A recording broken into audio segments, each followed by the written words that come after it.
Shalom, giving all praise and glory unto Yahweh, Ba'ashem Yahushai, Ba'ashem Kakadash, and double honors to the elder apostles, elder bishops, and brothers on down at Great Millstone.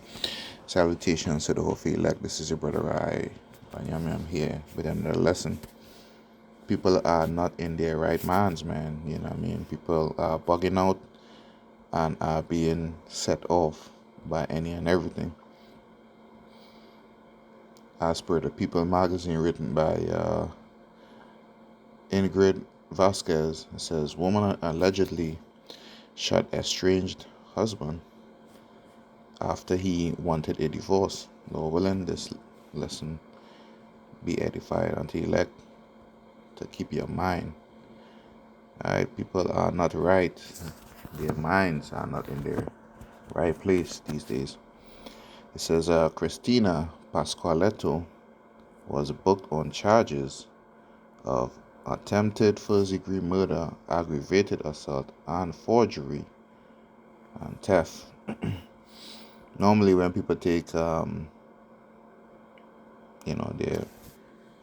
entry shot, their mug shot, they would either have an evil look or a remorse look on their face. But this woman has a smile on her face. You could see she's not right. The spirits, that are on her. It says an Arizona woman's alleged attempt to save her marriage went awry earlier this week. Police said on Thursday. The Prescott Police Department reported in a Facebook post that Christina Pasqualetto had been booked into the Yavapai County Jail on charges of attempted first-degree murder, aggravated assault, and forgery and theft. It says the charges stem from an incident on Wednesday in which Pasqualetto, age 62, allegedly drove from Gilbert, Arizona, to a Prescott home she previously shared with her estranged husband, John Pasqualetto, which he now solely occupies, and shot him, police said. So she shot the dude that her ex-husband. Salakia. Let's go into that word, estranged. It says to alienate from, right? To treat as a stranger. So they were separated. All right, they were separated during their marriage, right? And she shot him. It says Pasqualetto allegedly told officers that she arrived at the home shortly before midnight and that they verbally argued about their divorce. Pasqualetto told police in an interview that she did not want to get a divorce, police said.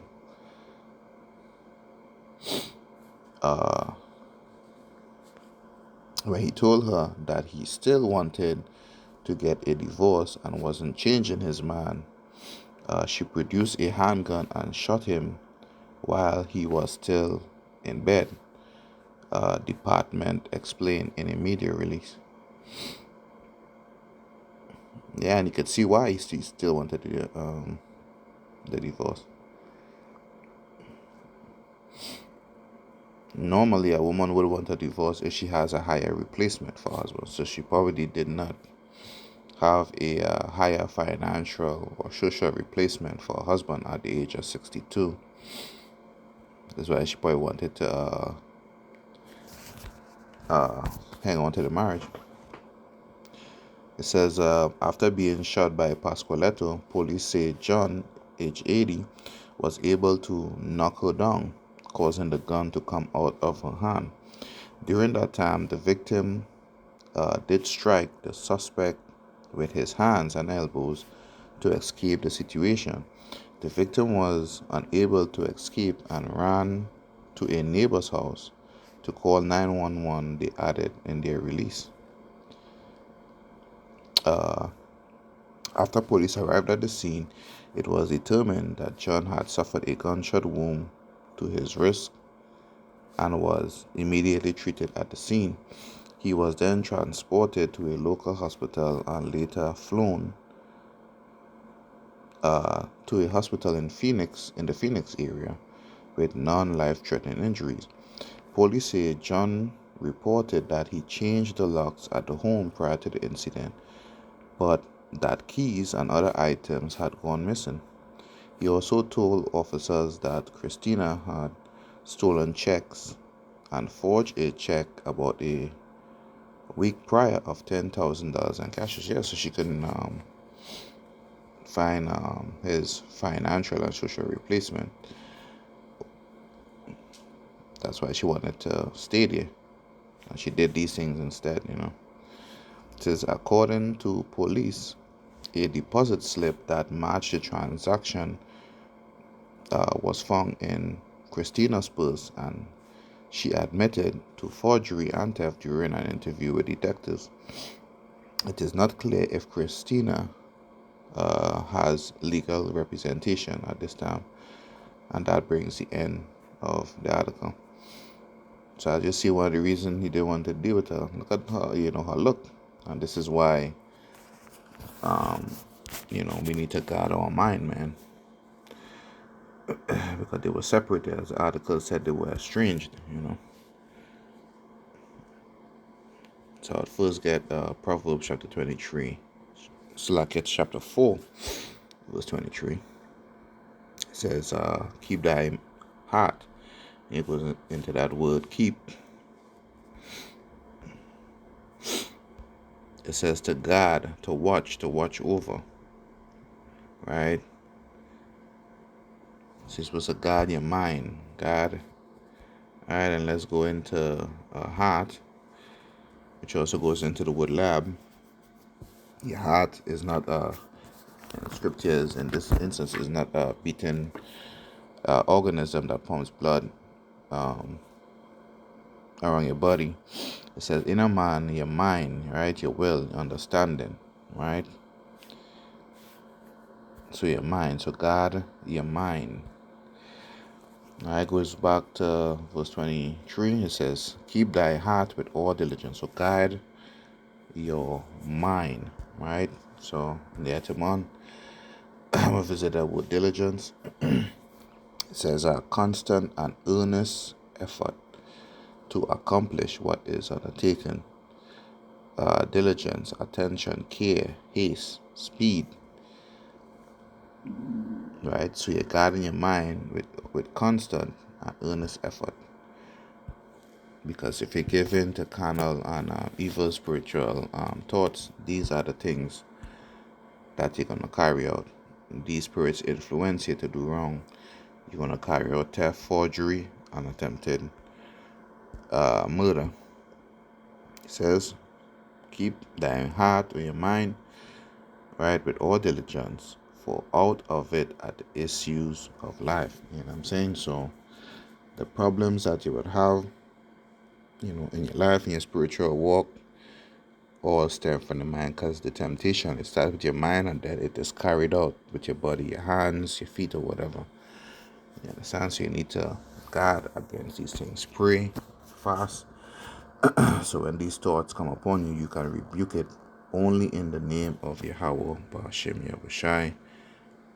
Can these evil thoughts be removed? Right? Because iniquity shall abound, the love of many is waxing cold. People do not have the resistance, right, to remove themselves from evil thoughts and from carrying out evil deeds. That is why these things are happening. These things that is happening is no surprise to the elect, because they understand scripture. It also says, wisdom and knowledge shall be the stability of thy time. So they understand these things. It says, Matthew 24:12, and because iniquity shall abound, the love of many will wax cold. Right? So his enemy in this instance was his estranged wife. And in the household, there will be many betrayals, there will be many attempts on life. in these last days. The young against the old,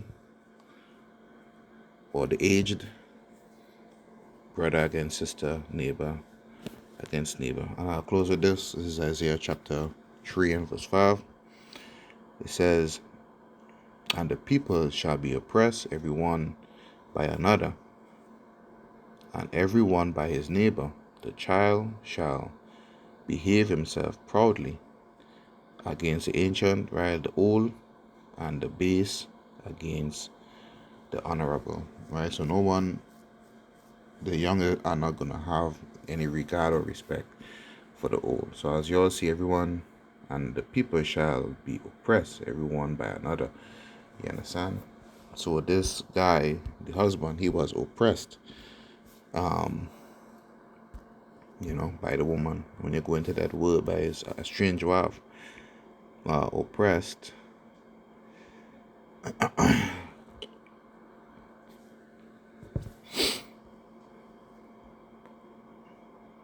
It says to be a tyrant or lord over the hard press.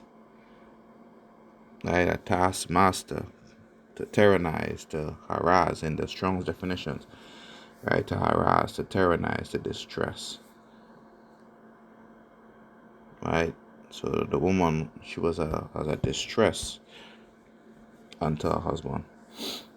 Understand that these things are going to continue until these last days. But you have to guard your mind, right, from evil thoughts. Alright, so that's the lesson, guard your mind. Some people are not in their right minds, right, and they will try to bring out a carnal reaction out of you. So guard your mind against it. Shalom.